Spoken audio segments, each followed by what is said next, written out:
Get ready! It's time for Motherhood Talk Radio, live on Toginet.com. Motherhood Talk Radio, starring Sandra Beck, is the most powerful voice in women's issues today. As the owner of Motherhood Incorporated, Sandra brings you inspiring, influential, and interesting resources to help you navigate everything from childcare to corporate formation. Motherhood Talk Radio features the powerful voices of Christy Hawley, Robin Boyd, Linda Franklin, Tracy Costin, Danny Kiernan, Susan Haid, and Lisa Dedress. Together, these women bring you everything from the latest crafting tips to how to be sexy in your 40s, from great parenting tips to moms living with cancer, and most importantly, how to bounce back with style. Motherhood Talk Radio helps you make a difference in your world and the world around us. Being all you can be starts right here, right now. Let's do it. Here is your host, Sandra Beck. Hi ladies, this is Sandra Beck and this is Motherhood Talk Radio, and we've got such a treat today. We are going to do an in-depth interview with Paul Steinberg. Now, Paul Steinberg is a really interesting person, and he's going to give us a great perspective on cancer. I know we've done quite a few cancer shows, but this is going to give us the man's perspective on being diagnosed and being treated for prostate cancer. Paul, welcome to the show. Oh, thank you so much. I'm delighted to be here. I have a million questions for you, but one of the things I want to do before we get into that is I would love for you to introduce yourself to our guest and tell us why you wrote this book and what motivated you. Well, I've been dealing with prostate cancer for 30 years, believe it or not, since the age of about 35, 36. And at the age of about 40, it turned out that even though I had gone through radical prostatectomy, the complete removal of the prostate, and then radiation to the prostate bed because we weren't sure if we had gotten it all, even though surgeons always tell you that they got it all. But 4 or 5 years later, we discovered that indeed my PSA was rising. It was very clear that I had metastatic disease, and I've been dealing with this metastatic disease for 25 years. The problem is that men don't easily talk about this and don't talk with their friends, their colleagues. Women are much more open, as you know, talking about breast cancer, ovarian cancer, uterine cancers, all sorts of cancers that affect women. But we men, we're dealing with prostate cancer at a huge amount, but we don't talk about it very readily, and certainly don't talk about the treatments that are necessary for metastatic disease. Well, and, Paul, I'm going to say, my father had prostate cancer, my brother had breast cancer, and my mother died from breast cancer. My father's still alive. And I will tell you, I knew every stinking detail about my mom's mastectomy. We talked about every single thing. I can't even tell you, other than some seeds, what happened with my dad. You're absolutely right. That's As women, we discuss this. That's a very typical story, this. I think. We don't talk about it. And this book that I wrote, Salamander's Tale, My Story of Regeneration, Surviving 30 Years with Prostate Cancer, is an effort to almost overcompensate, to just really let it all hang out and hopefully make it much easier for men to talk about this without shame, without embarrassment, without too much self-consciousness. Well, and for the women in their lives, whether they're daughters or sisters or wives or even mothers, because my oldest brother had testicular cancer.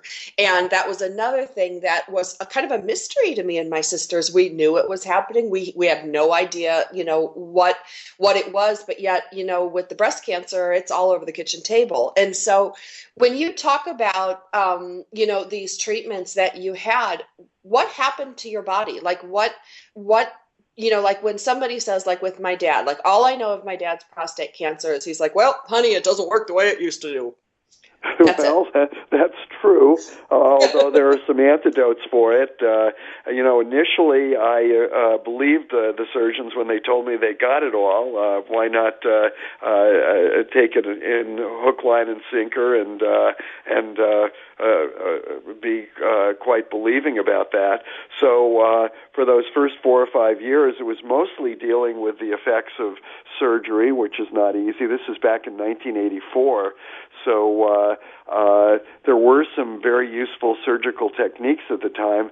Surgery now isn't even necessarily the primary initial treatment for prostate cancer. I think people are using radiation more readily rather than surgically removing the prostate.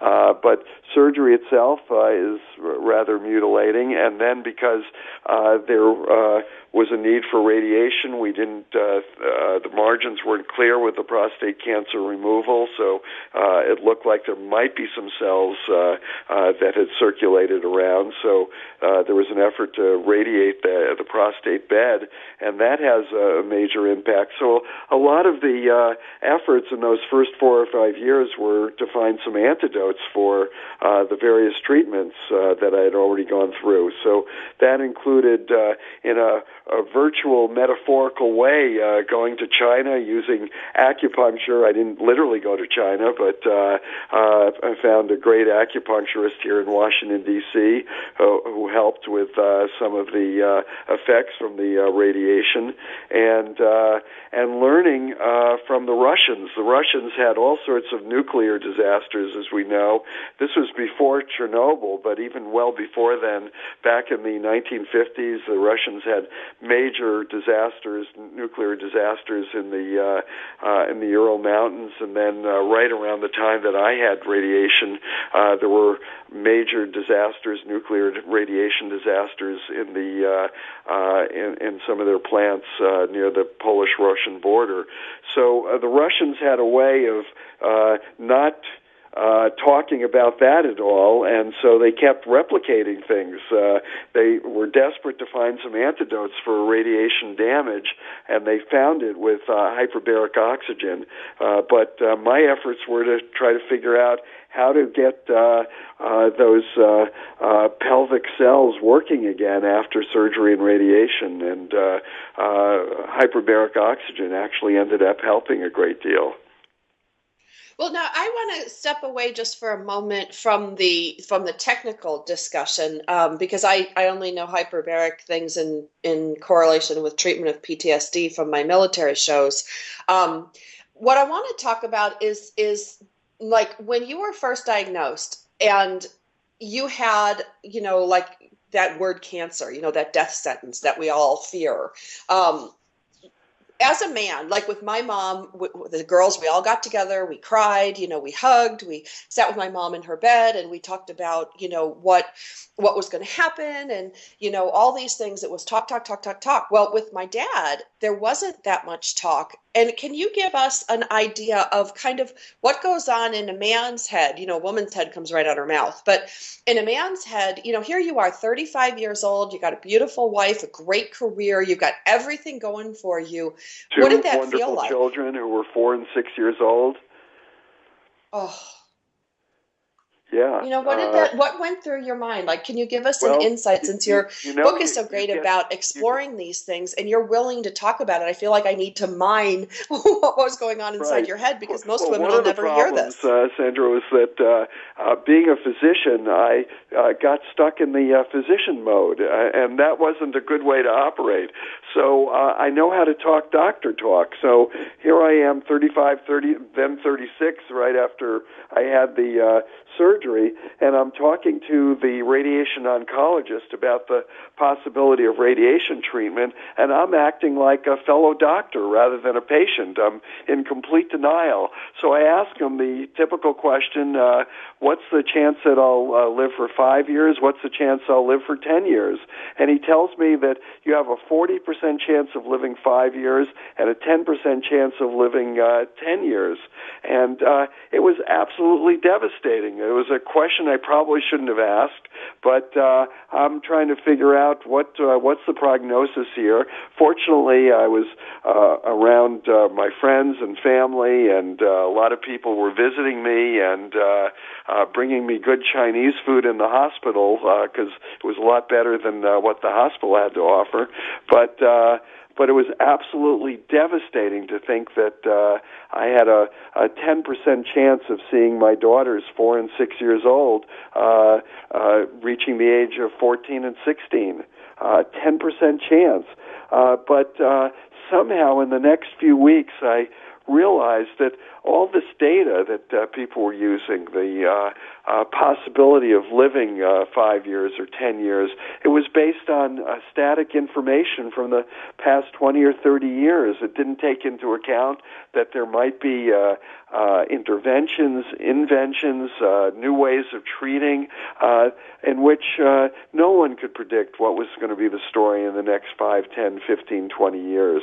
So that was enlightening to me to just realize I have to ignore these facts, and I also have to somehow find a way that even if there is only a 10% chance of living 10 years, how do I become one of the 10% rather than one of the 90% who's going to die? So that became my focus. What are some of the ways that are actually going to help? What are the ways that are going to work? And I talk about that in my book in terms of things that I could do for myself that might increase my longevity. Well, and I love that you looked at the 10%, not the 90%. You know, when my brother was sick, he was given, I was only like 10 or 12 at the time, but he was given, I just remember this, there was a 5% survival rate. And I remember my dad saying, well, what does he have to do to be in the 5? You know, versus focusing on the overwhelming 95. And then to it. Yeah, and my sister, who was a nursing student at the time, asked the doctor, well, was this statistic done on other 20-year-olds? You know, because my brother was in his early 20s when he was diagnosed. And, you know, the doctor said, well, most of these statistics are kind of gathered in nursing homes or closed environment where we can get these statistics. And my dad said, well, a 20-year-old healthy athlete is a lot different than, you know, an 89-year-old man in a bed. So with these statistics, you know, I always thought, well, you kind of take them as guidance, take them with a grain of thought, and focus on what you need to do to get well, not to go against the medical community, and they're doing their best. But what do you think about these statistics? Well, I came to realize that they were pretty worthless because it doesn't, the past doesn't necessarily predict the future. But just to give you a feel for this, here I am talking doctor talk to this doctor, and he's telling me I have a 40% chance of living 10 years, 10% chance of living 10 years, and he comes back the next day and says, I'm really sorry, I got it slightly wrong. You have a 48% chance of living 5 years, but I still got it right that you only have a 10% chance of living 10 years. So again, a real danger in asking these questions and trying to act like a doctor when you're really a patient. And I obviously hit him right where where his good spot was, where he loved to talk about this stuff, but it really wasn't stuff that I needed to listen to because it really doesn't tell us much about the future. It doesn't. And I look at somebody like you, you're clearly an achiever. You know, you've got, people who are sloughing off, stuff don't end up going to medical school. So it's not surprising for me to see that, you shot for that 10%, or what do I need to do, to get to where I need to go. But for the rest of us, that kind of information from a doctor, we sit here going, oh, the doctors know everything. The doctors went to school and they do know a lot of things. But I think it's, you're really smart in advising us about the type of questions we can ask and the type of answers we should look for. And, it's just really interesting that you went right into doctor mode. Do you think that was your way of controlling your own fear and anxiety? Is that why you shifted right to that? Absolutely. And I just didn't know any other way to cope. I was schooled in how to be a doctor, but I was not well schooled at all in figuring out how to be a patient. So I fell into a mode that I was comfortable with, but it really was not the way to go. But, what I clearly learned over the past 30 years, particularly 5 years into dealing with prostate cancer and realizing that I had metastatic disease, was that you really do have to question doctors. There's certain ideologies, almost like religious beliefs, that people end up having, doctors end up having, and we only discover a few years later that many of these ways of thinking and responding to diseases are just plain wrong. So back in 1989, the PSA, the prostate-specific antigen, was first developed. It was first being used for clinical use. I don't want to be too technical, but my PSA, we discovered, was rising. And at that time, the only treatment that everybody insisted upon was that I needed to go through a permanent surgical castration. And I said, let me see if there's got to be some other way to operate with this. I wrote in one of my articles, I've taken Patrick Henry's notion, give me libido or give me death. That's a living death to go through permanent surgical castration. But back in the 80s and even well into the 90s and even early 2000, that was really the major treatment for metastatic prostate cancer. And it ended up creating problems for about 80% of men who have metastatic disease. If you get this permanent castration, getting rid of the testosterone actually helps initially, but eventually the prostate cancer finds its own fuel other than testosterone to keep it going. It has its own basic survival mechanisms, and eventually you're going to die prematurely because of this complete surgical castration. So I had to figure out some other ways or talk to other people to find some other solutions, and that's been very fortunate for me to be able to do so. Well, and even, when I look at like my own experience, not only with my family, but myself, I was treated at the Mayo Clinic for a thyroid tumor. My surgeon was from the Mayo Clinic, but my brothers and my dads and my mom, we were at Sloan Kettering. We've been at the Cleveland Clinic. We've been at Roswell, which is in outside of Rochester, and of course the Mayo Clinic in Minnesota. And, here's a team of collective people trying to keep our family alive and healthy. And, the treatments varied wildly, the decisions, the input, everybody had their own opinion. And, I think about, what you went through. And every time I read your timeline, your chronology on your website, I just kept going, oh my God, he's the Energizer Bunny. He just keeps going and going right. and going. And you know what? That's what we need, because attitude, I think, is so important with this. And, you obviously clearly have a great attitude. Now, what would your advice be to the wives out there? You're clearly married, you've got daughters, you've been through a lot. What would you tell me to do as a wife or a daughter to do to support you? Like, that's the hardest thing. You guys are problem solvers. You're like, yeah, I'm going to do this. I'm going to do that. I understand it. I got it covered. And we just kind of sit there holding our hands going, okay, what do we do? Well, it's a great question to ask my wife Helen, who's just been unbelievable over the last 30 years. And one of the things that she kept telling me when I was facing the possibility of castration, and ultimately we ended up using something called an intermittent hormonal blockade, intermittent castration. So I'd have 8 months of treatment where I really was asexual and castrated, and then about a year and a half off treatment where I could get back to being a sexual being. I call it my inner skirt chaser. And that's no offense to Helen, my wife, but just that I had libido back and I was just back to being a normal person. But during that time, Helen kept repeating to me that I'm just so happy for you to be alive. Okay, you are castrated temporarily, but we'll get back to our normal sex life. And but just reminding me that being alive was more important than anything else. And what a tremendous source of support for me and comfort for me when I'm really losing my natural capabilities as a sexual being, for her to remind me, you're still alive. Let's just find other things that can really give us passions and sources of comfort.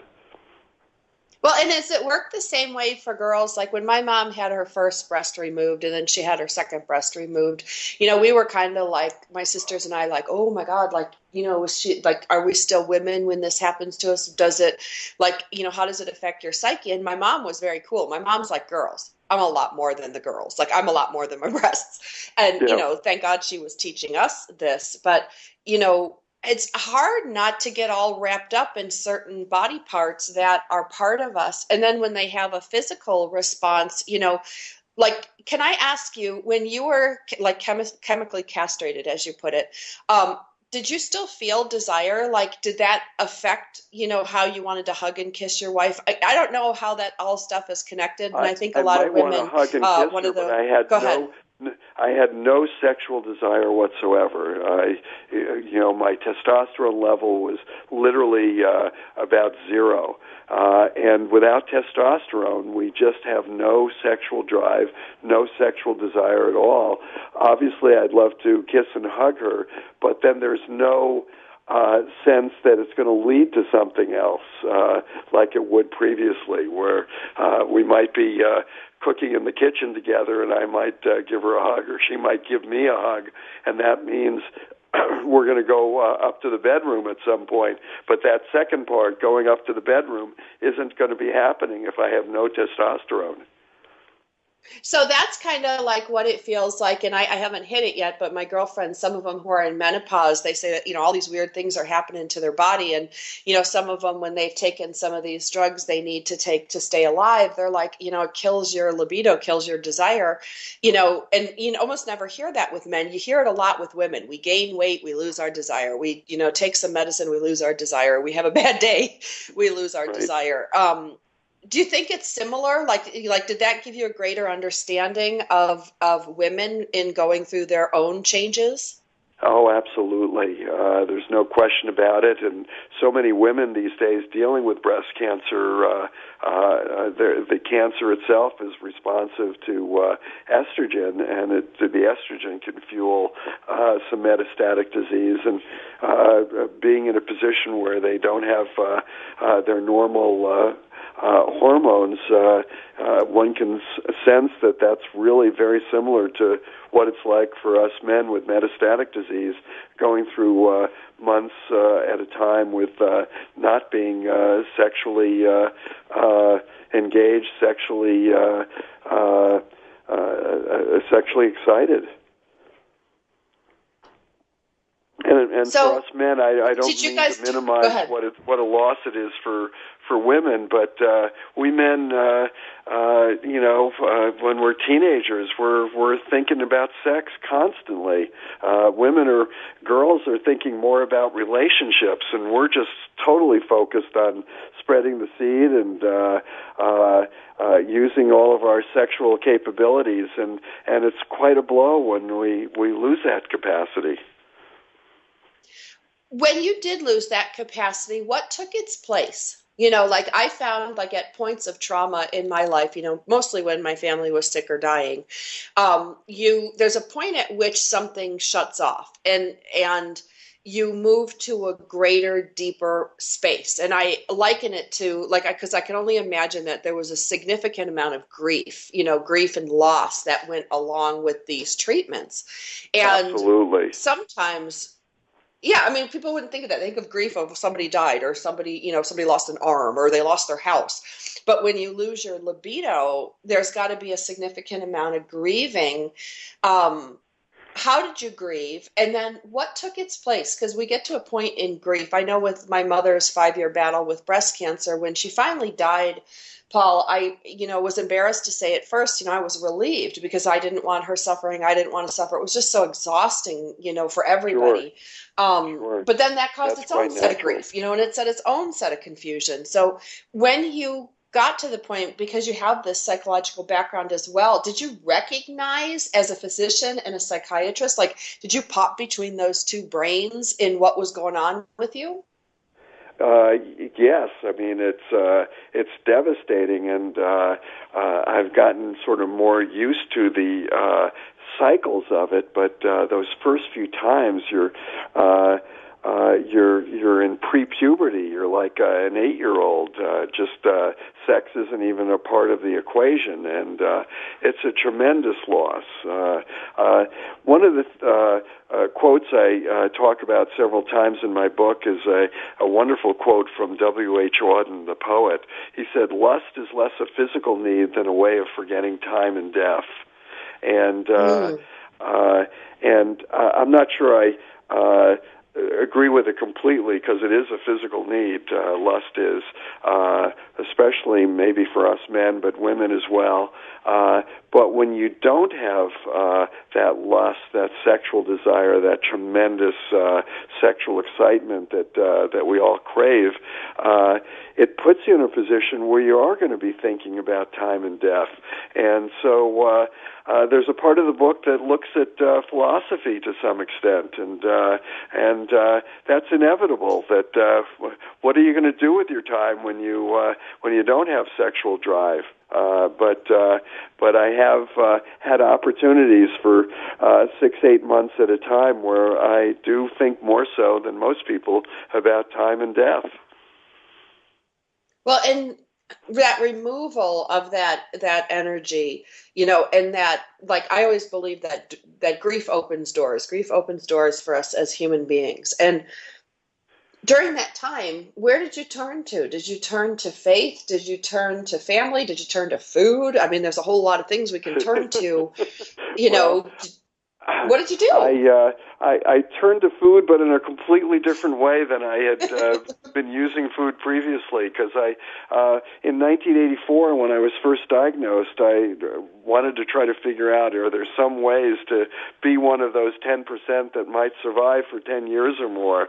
And one of the things I discovered was that when you look at the epidemiology of prostate cancer, the highest rates are in Switzerland and in Scandinavia, and then the United States is about third. But back then, you never saw aggressive prostate cancer in Japan, in most of Asia.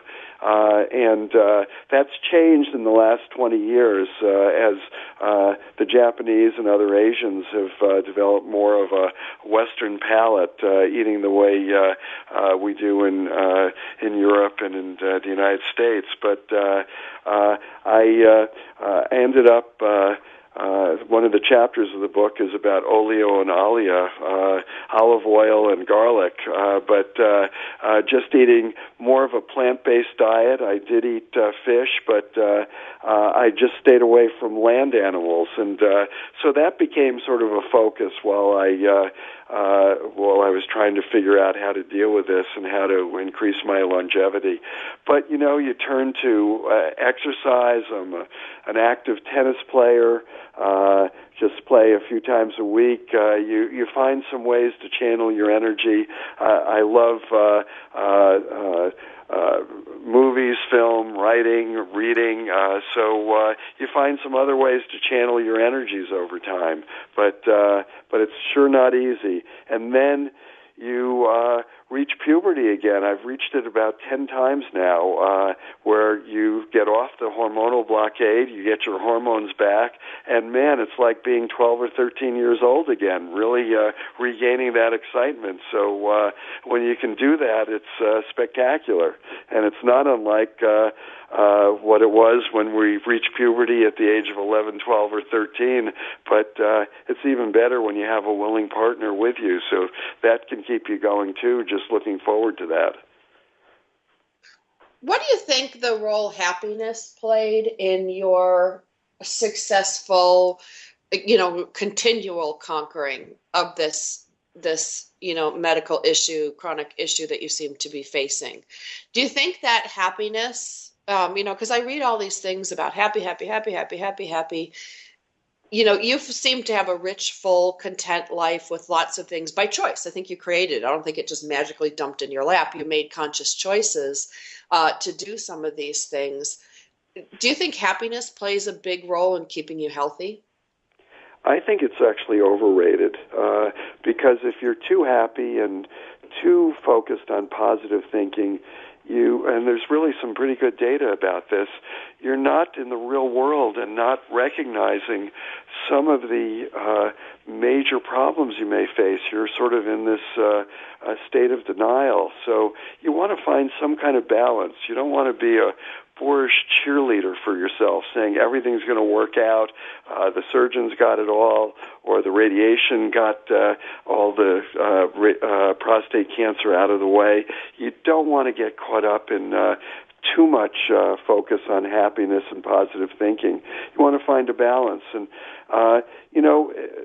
we're beginning to learn more about moods for us human beings, and we all have certain set points. Some people are more positive than others. Some people, so even when people lose a leg, an amputation, they're in despair for maybe 6 months, but 6 to 12 months later, they're back to their usual set point of, we saw this with a number of the people who were terribly, terribly injured in the Boston Marathon catastrophe, that people reach back to their old set point. If the set point is kind of a low mood, they're going to get back to that. If it's a more positive mood, they'll reach that. But even if you have a positive mood, you want to be realistic about what you're facing and recognize some of the pitfalls and then figure out some ways to deal with it. So being overly positive can really have some negative consequences. Well, sure, because I think overly positive, borders on or is, denial. Judy Brizantine, she's a guest we had on in the past, wrote a great book about grief and about these feelings. And she's like, you need to walk through these things. You need to walk through them and feel them and experience them, so you can move on to actually solving the problem. Or Oprah was talking about, with Dr. Phil one time about, she was so focused on why is all this happening to her, she wasn't getting to the what am I going to do about it. And that's the thing I'd like to talk to you next about is taking action. Because what I find is that there are certain people, and I liken this to my own family, who are faced with a life-threatening illness or given a terminal diagnosis, and they just go, it's not my responsibility, it's the doctors, everybody's got to fix it. And then you've got my gung-ho adrenaline junkie brothers who are like, okay, I've got an action plan. This is what I'm going to do and how I'm going to take control of my own health. From an empowerment standpoint, you really played a huge part in, I believe, saving your own life from what I, can glean from what I've read about you. How do you turn that switch on if you don't have it? How does a family member help you turn into that switch of proactive rather than reactive response to a terminal illness? That's $1 million question, Sandra. I don't think motivation is one of the most mysterious things in the human psyche. And some people get really motivated in response to difficulties, and others just are more ready to give up and just feel more helpless and hopeless. But I don't know if you can really instill that motivation in people. And, we have to take into account that so much is luck. When I was facing this permanent surgical castration in 1989, the surgeon who originally did the prostatectomy called me and said, we're looking at monoclonal antibodies to see if they might help with dealing with prostate cancer. And they did this really stupid study. Monoclonal antibodies turned out to be not ready for prime time back in 1989. And they claimed that they discovered prostate cancer cells in my lymph nodes along the carotid artery. In fact, prostate cancer doesn't go to those places, but they were ready to do a dissection of my carotid artery. I called my internist, and this was very fortunate. I was able to reach him, and he said, get the frickin' out of there before they kill you. But while I was there, I decided to go over to Sloan Kettering and speak to Howard Shear, who was at that time, and probably still is, one of the experts on prostate cancer. I said, I only want 5 minutes of your time. I want to find out if there's any other intervention that we can do that doesn't make me totally asexual, that leaves me completely castrated permanently for the rest of my life, because that was going to break my spirit. And he said, well, I actually saw the monoclonal antibody study that was done on you, and you look like you have really bad aggressive disease that's everywhere throughout your body. Fortunately, he was wrong. But he said, there is a guy out in Vancouver, British Columbia, Nicholas Prukowski, who was doing some studies with intermittent hormonal blockade. I don't think you're appropriate for it. I think your disease is too aggressive, but you could call him and just see what the story is. And so that was incredibly fortunate to just get that option put in front of me. I called Nick right away. Nick said, everything I hear about you, you'd be incredibly appropriate for this kind of intervention. And that made a huge difference in my in a sense of optimism for me, that there was some other intervention besides living the rest of my life, a very short life if I went through permanent castration, a short life of being asexual and not living a very long time and not making this, as I have done so, into really a chronic disease instead of necessarily a deadly disease. Well, and I want to talk about, that's interesting that you mentioned, Canada, about Vancouver, British Columbia, or I don't think you said Vancouver, but British Columbia, because one of the things, I had a girlfriend's, her son died of a pediatric brain tumor, my son's friend, when he was 4 years old. And we were using the internet to figure out, what are they doing in Belgium? What are they doing in Japan? What are they doing in India? Collectively, what are we doing? And, that can be really overwhelming, because internet searches, I think, can have pros and cons to them. But insofar as helping your own health, people can't know what they don't know. They might be doing something in Germany that they're not doing over here. Exactly. But it can't be so overwhelming. Go ahead. That was why it was so fortunate and lucky for me to speak to this fellow Howard Shear and his mentioning this thing, rather than my having to go through the internet, see if there's, not that the internet was even very much available at that point, but just try to see what else is out there. It would be absolutely overwhelming. So you hope that you can pick somebody's brain who's really knowledgeable and see, are there any other possibilities? But it's very difficult. It's fortunate that I'm a doctor, and I often tell people, I think you need to designate somebody in your family to become the designated physician, somebody who can sort of be the ombudsman to try to figure this out, because it would be overwhelming as a layperson to try to figure out what other possibilities there might be around the world. It is overwhelming. I think of what my friend Janet went through in trying, an effort to save her son.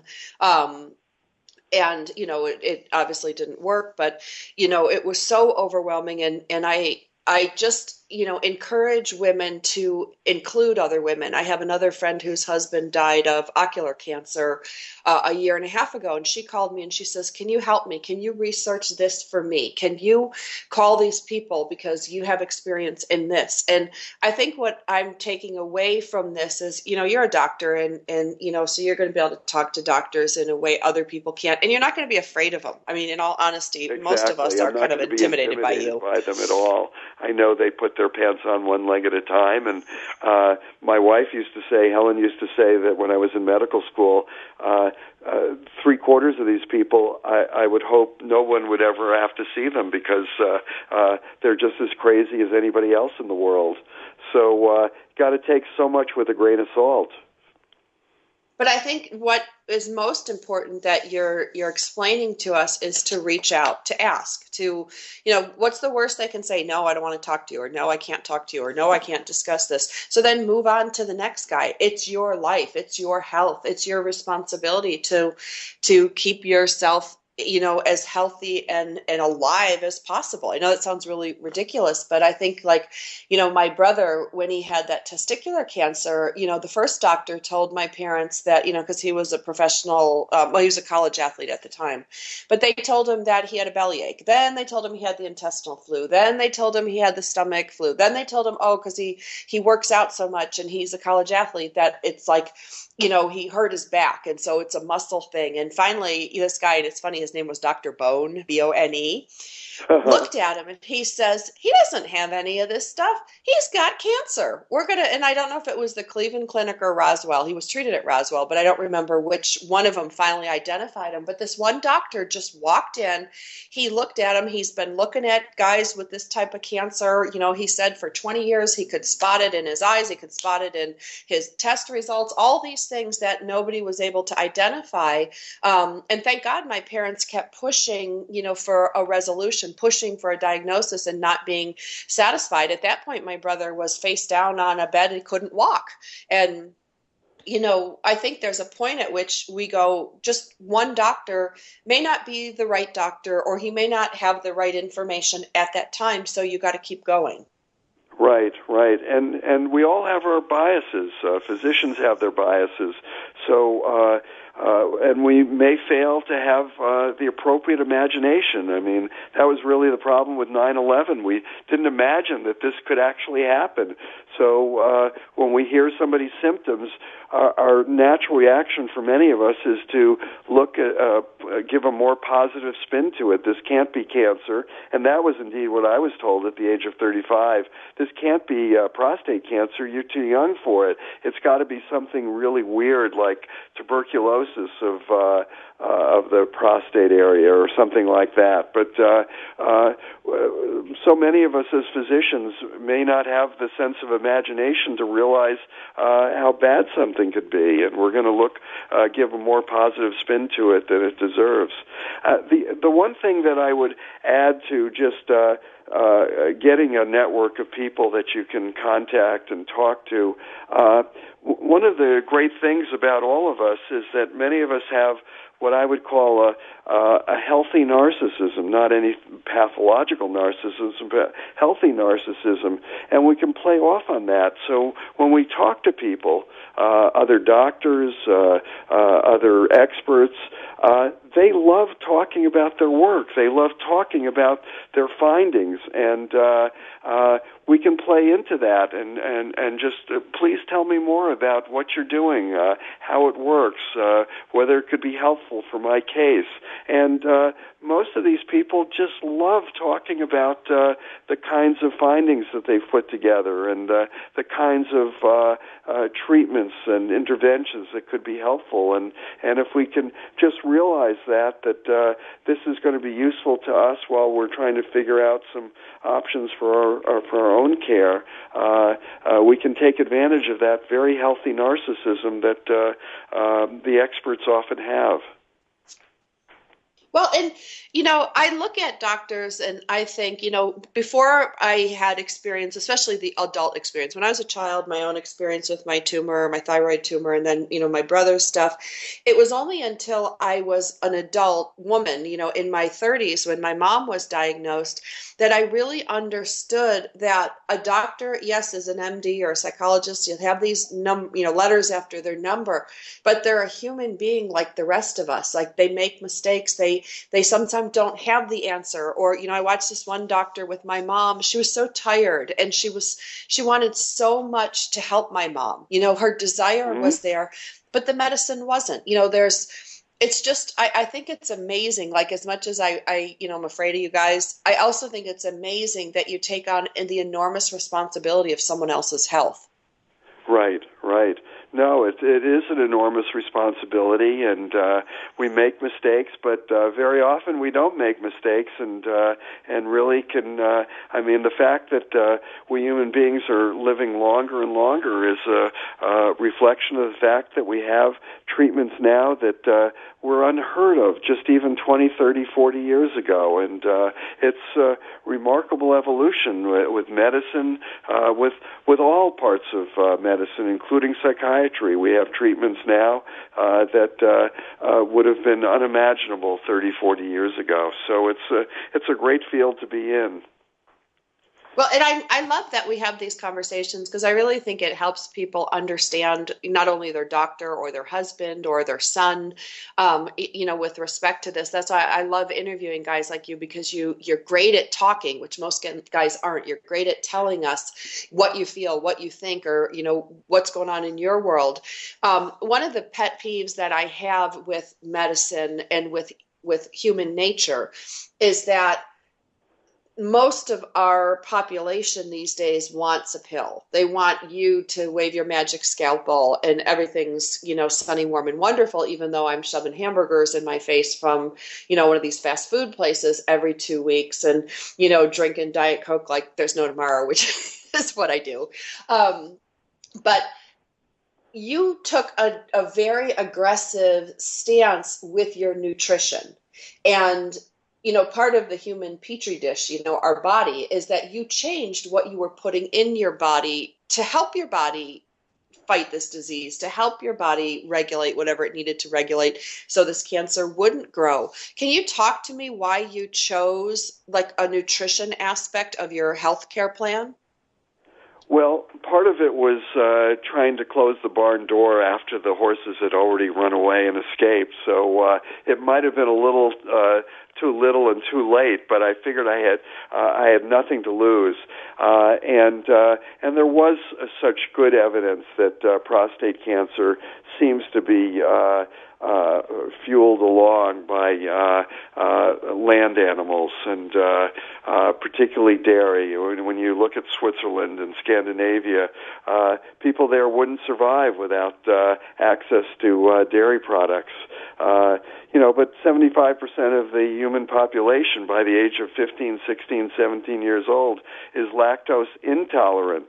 And those areas, including most of Asia, until recently, there was no real aggressive prostate cancer. So it was pretty clear that somehow land animals, something that probably isn't natural for us human beings to eat a hell of a lot of, and it's only been the last 600,000 years that we've been eating and cooking land animals the way we are now, and obviously we're eating more of it these days. But I figured I had nothing to lose to just make more of a plant-based diet for myself, to eat fish if I wanted protein, but just really stay away from land animals.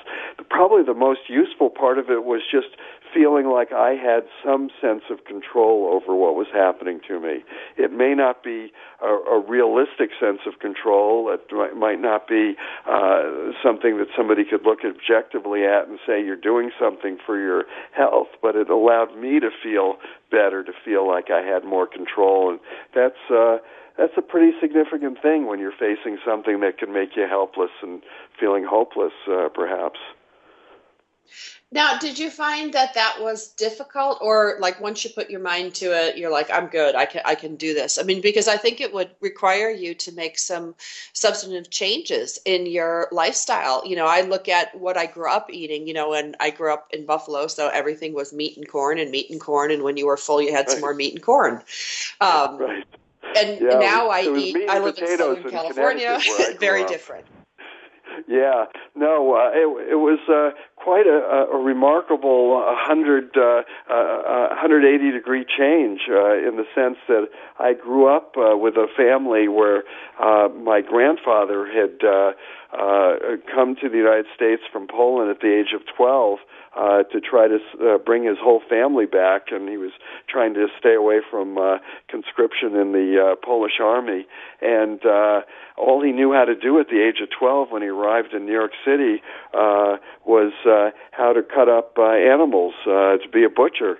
So he got on a train, apparently, and at Grand Central Station, and when it looked rural enough, he got off and apprenticed as a butcher and became sort of the big meat wholesaler in all of Bridgeport, Connecticut.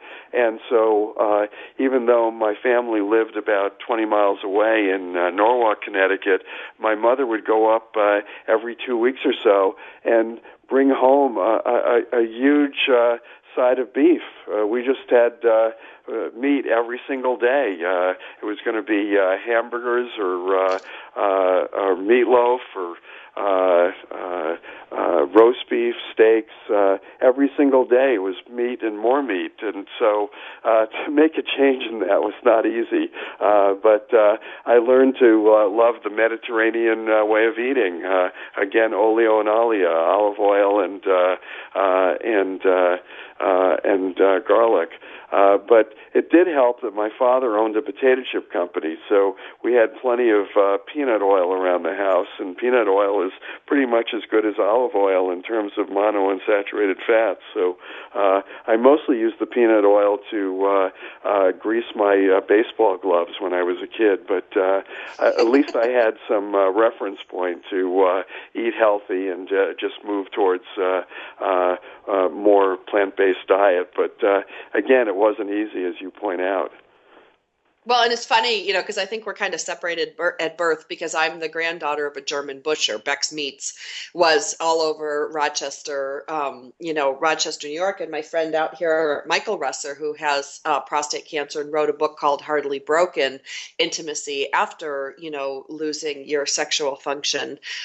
We talk about that, it was all about, Russer hot. So the hot dog, the meat, the ham steak, ham sausage, pork sausage. I could go on and on. Yeah, really. You had pork sausage for breakfast, then you had a ham steak for lunch, and then roast beef for dinner. The thing that I missed the most after I became more into a plant-based diet, I could handle not eating steak or roast beef or meatloaf. The one thing I missed was hot dogs. That was brutal to give up hot dogs. They were the greatest. It's, it's funny though you say that, because that's the one thing I miss, the bratwurst. I miss the, every once in a while, but every once in a while I'll have one. I don't, I'm not perfect by any means, but going through my own health transition, watching this and having 2 premature kids and going, something's really wrong here. And I think it has to do with my nutrition and making those changes from a meat-based to a plant-based. And I eat a fair amount of fish because I'm out here in Los Angeles, but it's interesting that you talk about, these changes, because you can make them, and I'm just going to say this to the girls listening today. It's like you can make these nutritional changes and you won't die. Like, you're not going to die because you didn't have steak. You're not going to die because you didn't have a cupcake. That kind of craving and all that stuff does go away after a while. Did you find that too? Absolutely. I'm delighted with the way that I eat. It's quite varied, and when I grew up, we might have steak or hamburgers or roast beef, but my mother would, in an effort to have a more varied diet, would just boil up some peas. But just to realize that there's so many other choices besides boiled peas when it comes to vegetables, and to be able to saute them with olive oil and with garlic and things like that. I mean, it's a much more varied diet than I ever had when I was 10 years old. So you definitely can make that change. And then when you realize that people in places like Sardinia or in islands in Greece live well into their 90s or even early hundreds, and they're eating that way, you realize, hey, it may be a little too late, but it's never absolutely too late to make some changes and to have a very different kind of eating style than you might have had back in the 1950s and 1960s. Well, yeah, because when I first got exposed to, this plant-based diet, I sat down at my dinner table and I felt like I was going to cry, because my vision was like soggy broccoli, soggy green beans, and then a plate of patty pan squash, that was just sliced up and wilted. Right. And, that was the viewpoint I had, because that was what vegetables were to me, growing up. Yep, exactly right. Rochester, Buffalo, anywhere in New England, that was the way to eat, and there were no other choices. Yeah, but you're here to tell us that you can change your eating, you can take control of your health, you can have an active part in your healing plan from a psychological standpoint, from a physical standpoint. We only have about 5 minutes left in the show, Paul. I want to talk about the spiritual aspect. What did you do? You know, when my mom was dying, I think I prayed every 5 minutes. Sometimes it was to the point of I just needed to keep my anxiety down. So if I said my rote Catholic prayers from a little girl, I could just stem that, oh my God, feeling that, takes over us. Right. Well, given that I came to realize that doctors weren't gods, and that one had to question some of the things that we learned or things that doctors told us, I also, given the W.H. Auden line that I quoted earlier, lust is less a physical need than way of forgetting time and death, that when you do have focus on time and death, you begin to realize that our ways of dealing with our spirituality are pretty cockeyed. When we are facing a deadly illness, we go back to the innocence of childhood, the things that our parents taught us, and that's not unreasonable to go back to Catholicism or Judaism or Islam or whatever religion we were born with. But my book actually takes a look at some of those things and says, given what we know about the world with quantum physics, it's time to take a step back and look at the gods in a different way. And so some people like some of the philosophy and focus and thinking about spirituality that I use in the latter part of the book, but it's definitely not my becoming a more committed Jew or a more committed Muslim or a more committed Christian. It's taking a look at how do we integrate science and religion in a way that still allows us to pray and not just convince ourselves that there are no gods, but what makes sense in the 21st century in a way that that allows us to think differently than we did 1,400 years ago with the Quran or 2,000 years ago with the New Testament or 2,700 years ago with the Old Testament, that there are ways to start thinking about things in some new and different ways, just like we can look at our medical care in some new and different ways as well. Paul, I want to thank you for being our guest today on Motherhood Talk Radio. Your book, A Salamander's Tale, My Story of Regeneration, Surviving 30 Years with Prostate Cancer by Paul Steinberg. You can find it on Amazon. You can find it online. There's a hard copy version. There's also a Kindle version, which is my favorite to get, keeping our planet digitally clean as much as we can. I want to thank you for being our guest today. I want to thank you, too, for having the bravery to talk about a lot of these subjects that really are uncomfortable for most people, much less most men. You put your words down.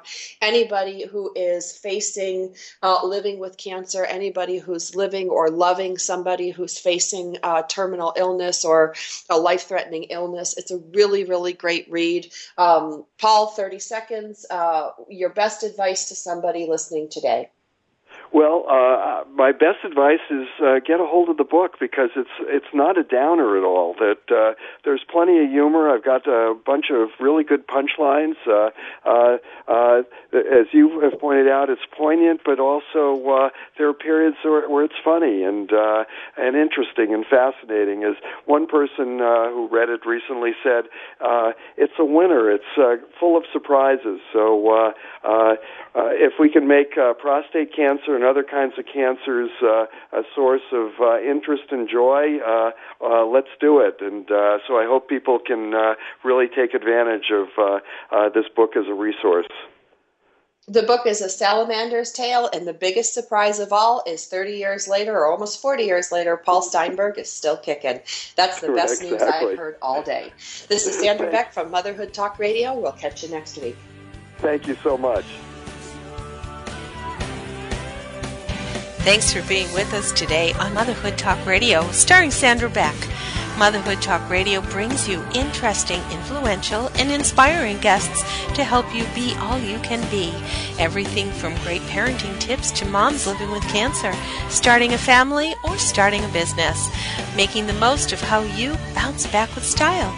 Join us next week for another great guest you won't want to miss here on Motherhood Talk Radio, live every Tuesday afternoon on Toginet.com.